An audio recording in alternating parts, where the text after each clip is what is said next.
Hi, I'm Lee and welcome to my channel, and this video is titled Standing on Business with a Narcissist.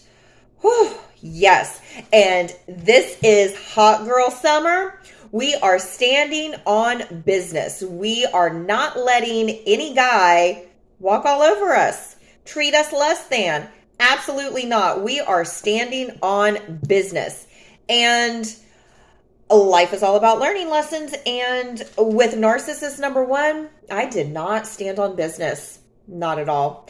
And that was a lot of, God, just awful life lessons. But I learned a lot. I learned a whole lot. And if you don't know about narcissist number one, watch like all of the early videos. Did not stand on business with him. It wasn't until the last few years that I was completely done. Done, finished, finito, done. Like, you are the most evil person that I have ever met. And I've met a lot of people. So for me to say that about you, I don't want your energy, I don't want anything to do with you. And I stood on business. And I guess, well, like I said, narcissists, in my opinion, my experience, are dumb, delusional, and or arrogant. So he would and still does continue to reach out every few months. And of course, it's a lot of gaslighting of, oh, I hope your heart has softened. My heart has softened from you lying to me, cheating on me, disrespecting me. Like, I'm just going to throw all that away and just magically, talk to you? Like, get out of here. No. So standing on business with that, right? And not only is that, standing on business, but that person is an evil entity. And honestly, it's, more safety. For safety reasons. Evil person. But this video is not about him. This video is about Pizza Boy. And if you do not know that tea, all that good tea, watch the last handful of previous videos. So standing on business. Yes, honey, we are. And I think I said in my last video that I wanted him to reach out to me just so I can stand on business. Not even really for him, but for me. Within the last year or so, oh my gosh, so much, working on ourselves, realizing things, just aha moments, just little things are clicking and learning, and just, it's right? A lot of self growth going on. So I think in the last video, I talked about him unblocking me. These guys, they're so sassy. They are in their sassy era. So this was probably a few weeks ago that Pizza Boy reached out. My phone rang. I looked at the number. Fun fact, I've never had his phone number saved. Never had it saved. And it's funny, as soon as you save that number, that's when they start acting up. And it came to a point where I was like, no, let me go ahead and just let me save his number. And nope, no, never save numbers, no. And my phone rang one night and I looked at it and went, oh my God, what? Now, mind you, this is the guy who blocked me on TikTok, Instagram, I'm sure blocked me on his phone, said, I never want to speak to you again. That boy successfully hated me, right? And it's sir, if you really feel the need to block me, well then, good for you, king. I respect your boundaries, sir, right? And whatever BS was coming out of his mouth, right? So there was that, and I went about life, because I'm hey, whatever. So the phone rings and I'm hello? It's hey, how are you? And it was a somewhat awkward conversation because I had so much that not only did I want to say, but I wanted answers for. And if you don't know any of this, like, watch all those videos. I mean, it's toxic. It's a lot of lies. It's a lot of just a selfish narcissist for the most part. And I really wish I could have had this conversation with him in person. It was definitely a face-to-face kind of conversation. So over the phone, it was very, I don't know if I would say awkward, but I was trying not to come off as myself. I was trying so hard not to come off as a prosecutor. I was trying so hard not to because, like, I have facts. I want answers. I want information. Like, sir, objection, lying, you know? So I was trying very hard not to come off that way because I remember one time he and I got into an argument, and I wouldn't even say argument. I guess I was just being very prosecutor, very Nancy Grace. And he says to me, "Why are you interrogating me? Why are you being so mean?" I'm like, get out of here, sir. Okay. So I was trying very hard not to come off that way because I wanted answers. Answers that I knew, but answers I wanted him to say. So we were talking. "Hi, how are you?" "Oh, I'm good. How are you?" "Oh, I'm good." And it's just like, so do you want to come over? Get the F out of here. So I'm like, "Are you still married?" Of course I'm still married. So if you're married, why are you asking me to come over? Well, so, she has the house. I have my house in Bougie Golf Club. And I mean, we still have two separate houses, and it works for us. This works for us. And I'm like, what works for you? So, and again, trying so hard not to come off as myself, very prosecutor. So what works for you? You go and play house, and then you do whatever you want in a separate house? Like, I'm sorry, sir, make it make sense. And gotta love public record. Gotta love public record because, yeah, that divorce, it basically in the state of Florida, when you file for divorce, you have until a year. And if either party does not, I guess, follow through with it, then Florida drops it. And if you want to refile again, well, then you have to refile, repay, all that stuff. So that little thing expires in 2 months. And I'm like, well, aren't you in the process of getting divorced? Well, no. I mean, we're married for now. And I'm like, for now? And he's like, well, until she gets sick of it. And I'm like, well, sick of what? Sick of the lies? Like you going off and doing whatever you want? And the very toxic Ron and Sam, very, very that toxic situation. And then I'm like, well, aren't you sick of it? Like, sir, you're my age. You're at a big age. And aren't you sick of lying, cheating, having other girls? Like, you would think that you would be sick of it, but it's like one of my girlfriends said, some people love that dynamic. Some people love that dynamic. They love the toxicity. They love going round and round. They love the fighting, the getting back together, the secrets, everything.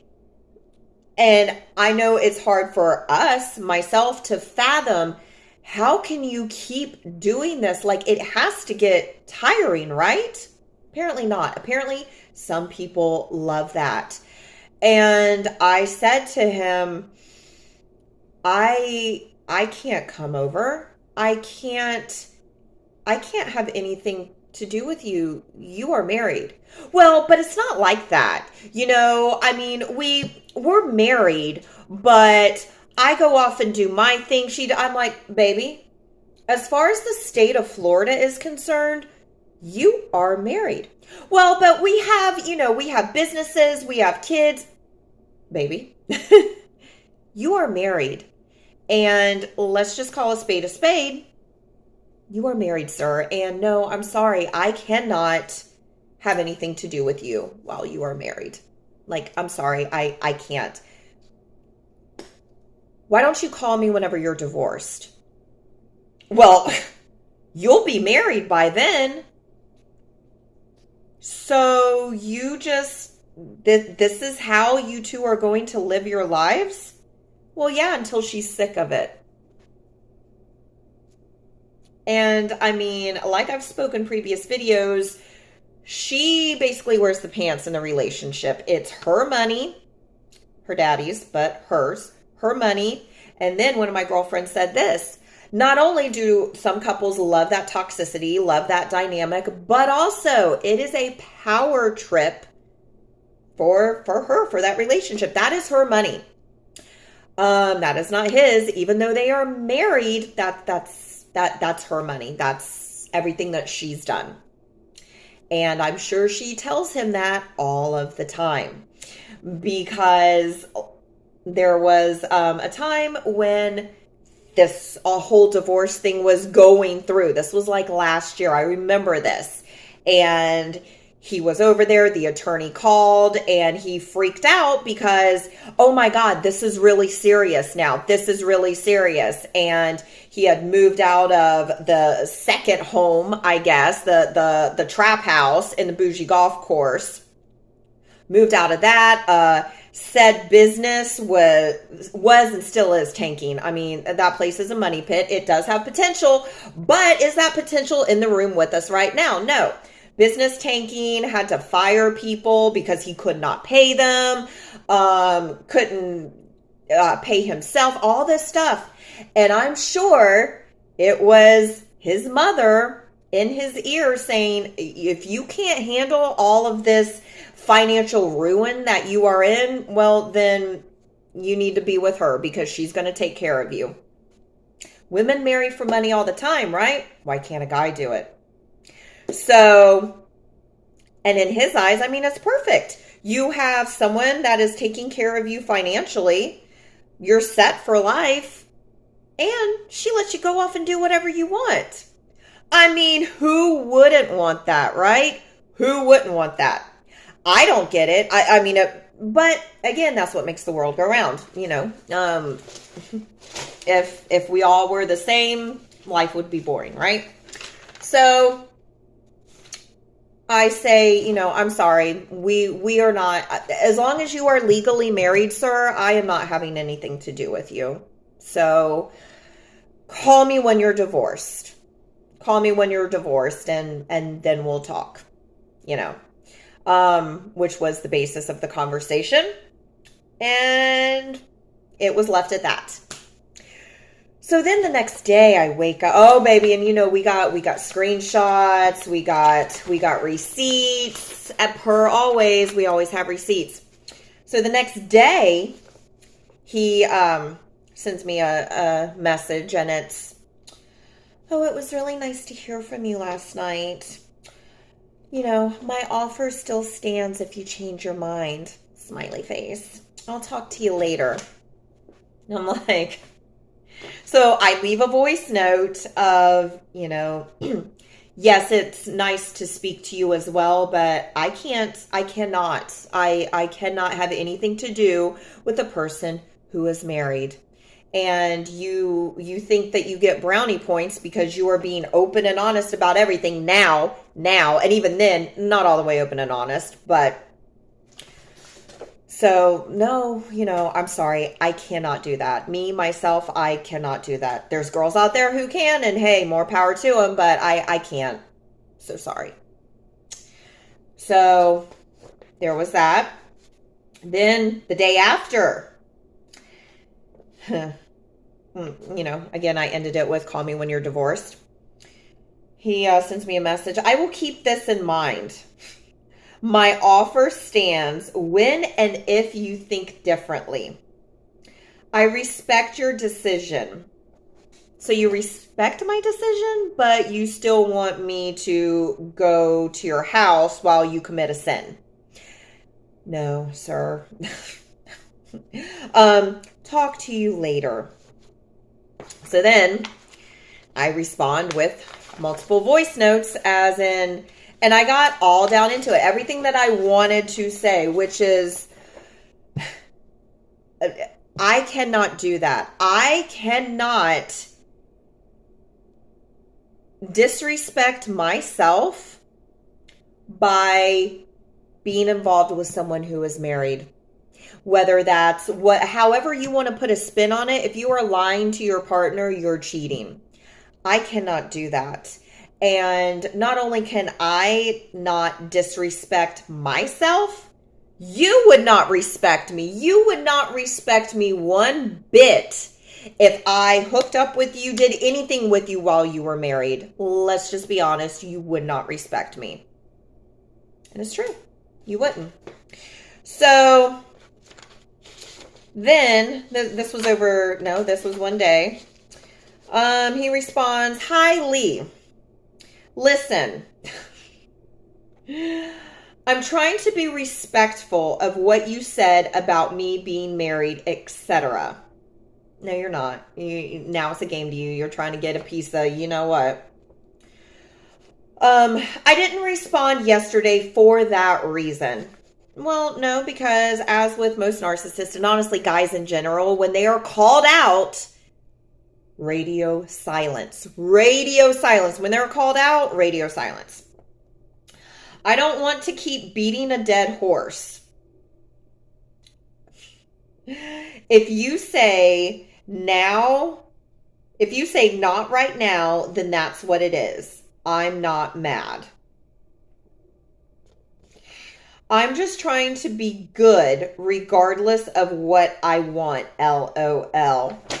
Sir, well, if I won't hook up with you while you're married, okay, there's 20 other girls who will.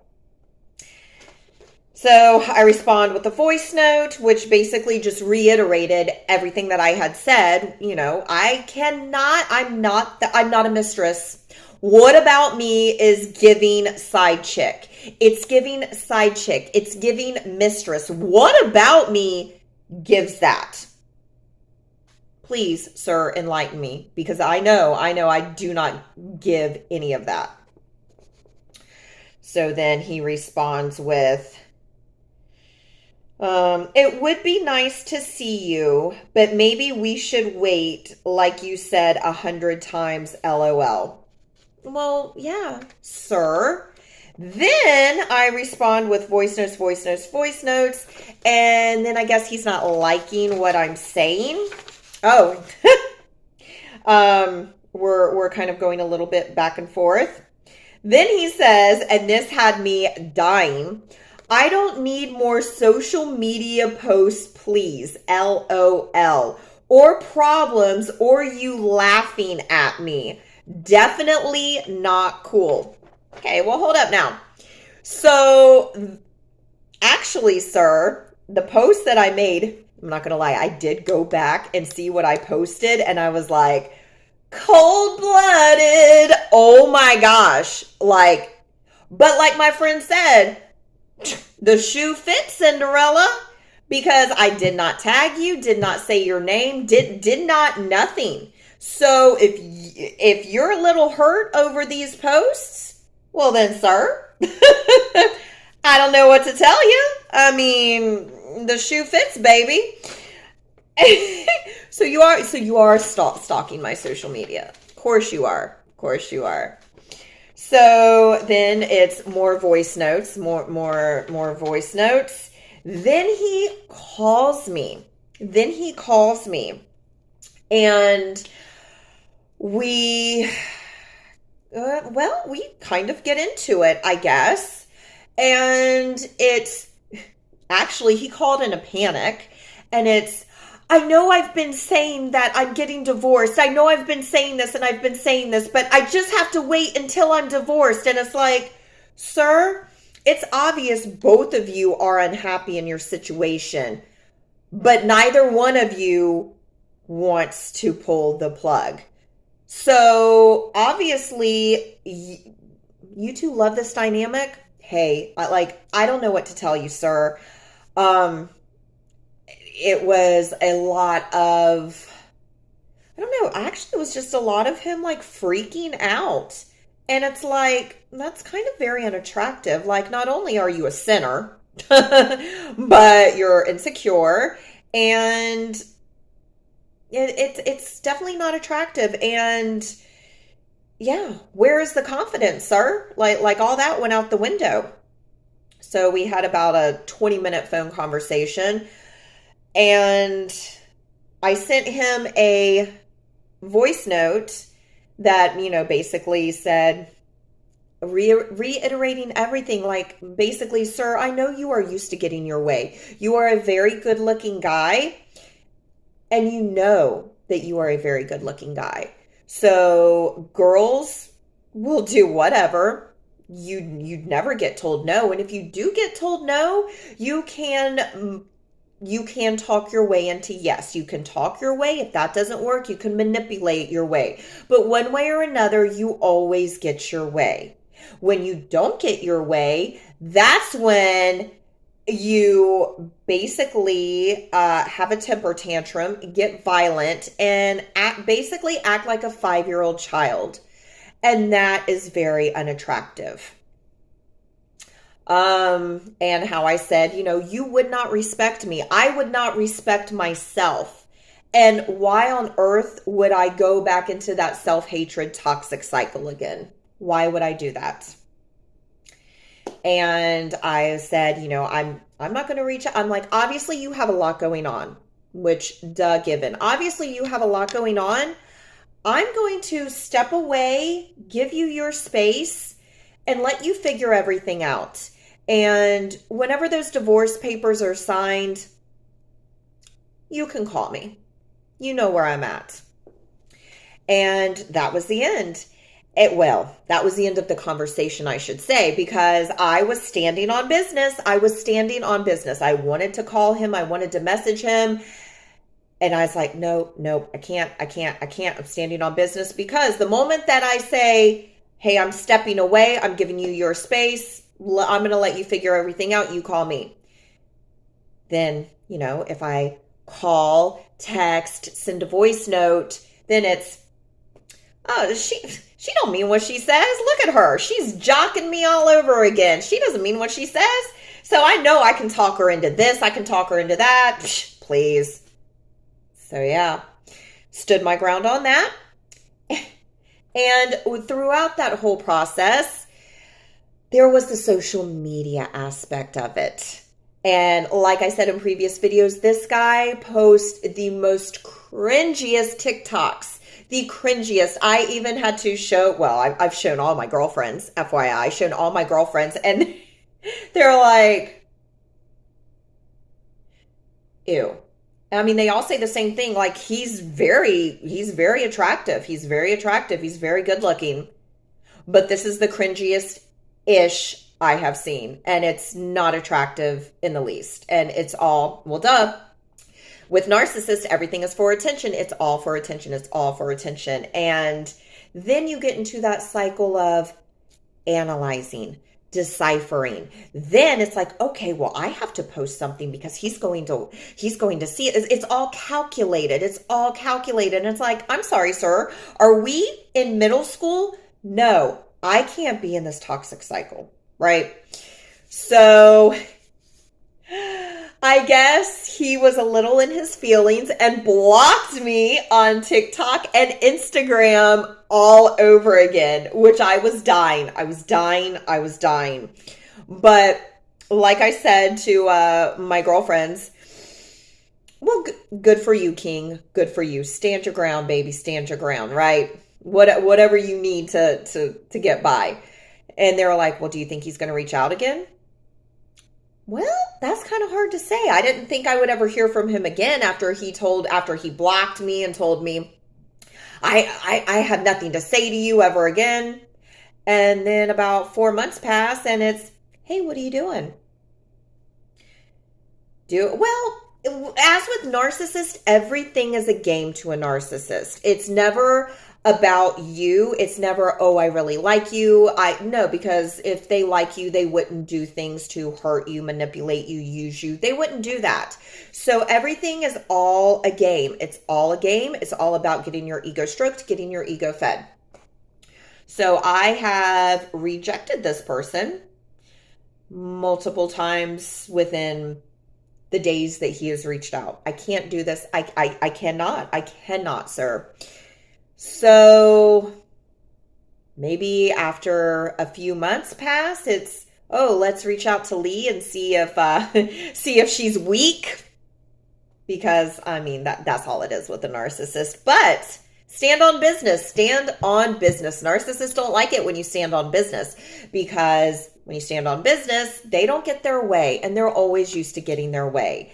And it's wild that at this age, this is what we're dealing with. This is what we are dealing with at this age. Blows my mind. So as you get older, does things get easier? No, I feel like it gets even more insane.